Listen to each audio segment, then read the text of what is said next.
MOT arranged and composed by Matt Harris.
good job on that today, man. Good morning. Yeah. And just a couple of things about like housekeeping on the. You know what? I think it's always hard to go first. You know, and the thing I would probably do, you know, whenever you go to jazz festivals, is you go into especially a room like this is to check out the sound. I think you guys really adjusted really well. You know, the drums. You know, you didn't get a chance to hear what those are not your cymbals, right? No. Yeah. So. You know, just checking out like the sound of that. I actually thought you guys did a good adjustment and stuff like that. You know, it was a little bit, you know, you guys were kind of mighty in the beginning, and I thought that was, but I thought you adjusted really well by the middle of the, you know, but the first thing is, and that's forgivable by the way, but you know, like usually when you do gigs, you're spending an hour getting all that together. But you just know in a room like this, your cymbals are really going to carry, and your snare is really going to carry too. And is it against the rules to bring your own snare? Well, I mean, for you, as well as you play, I'd always bring your own snare, you know, because the tuning over that snare is, I'm going to talk to somebody, we'll work on that, but and I guess you can't change out cymbals per time, but it's just a little bit weird. But again, I really like, let me just go through a couple of comments, and we're going to all get to come. You guys can smile a little bit right now, because I'm not mad at you. Love the, and I like the blend new band. Like, I want to talk a little bit about the Jerry Mulligan thing first, is that, you know, that's like definitely a cool, like the, right out of the cool school thing, and if you really listen to group bands from that time, it's like this, it's kind of like I always thought that those bands is like the reaction to the really overt, in-your-face big band sound, right? And to me, like the melody, the thing that's always cool about that is that the melodies and the, you're kind of harmonizing a lot of melody, the solos with the melody, and the kind of and it has more of a smooth transition between the two.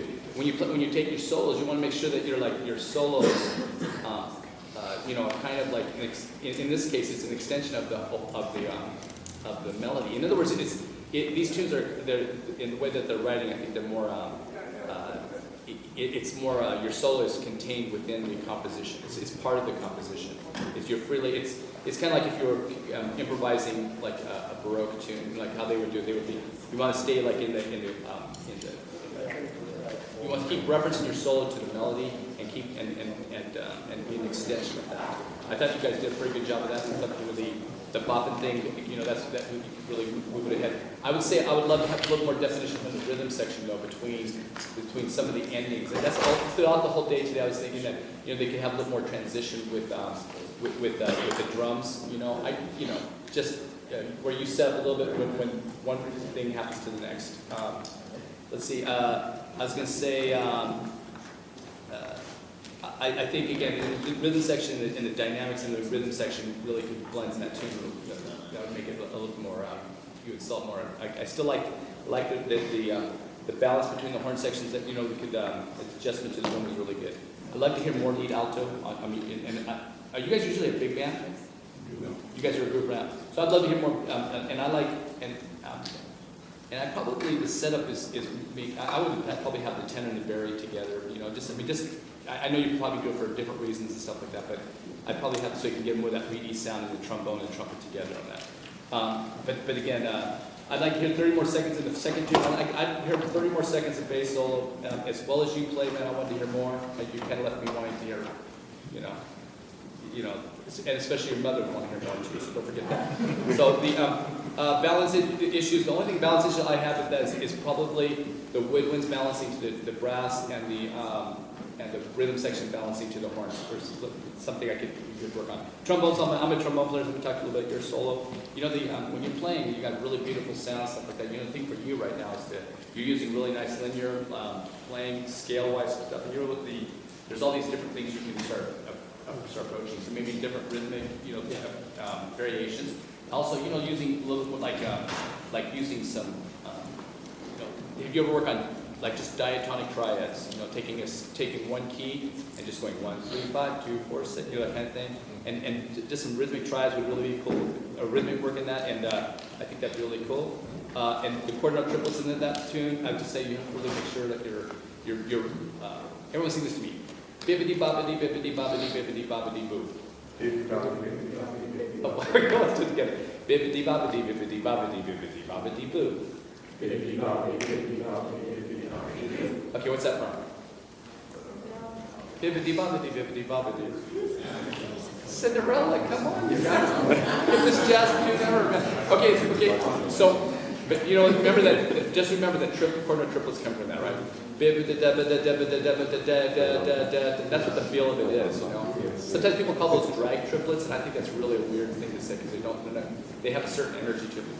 I'm almost done, and then because we got a long time to do, so we can drums and bass. Make sure you play the room volume-wise. I'd say bass solo. I love you playing. I just thought the groove was a little bit. I liked it better when you played the groove. I think the groove of that tune is in a two, so I think it's like. I think each measure. I think that's what it is. To me, it feels like when you got into that for the piano solo, it was really happening. And I think that when it wasn't, you were playing like it was a 4, which makes it kind of weird, like 1, 2. It made it feel funny for a second there. And so I would say that that's what my feeling was there.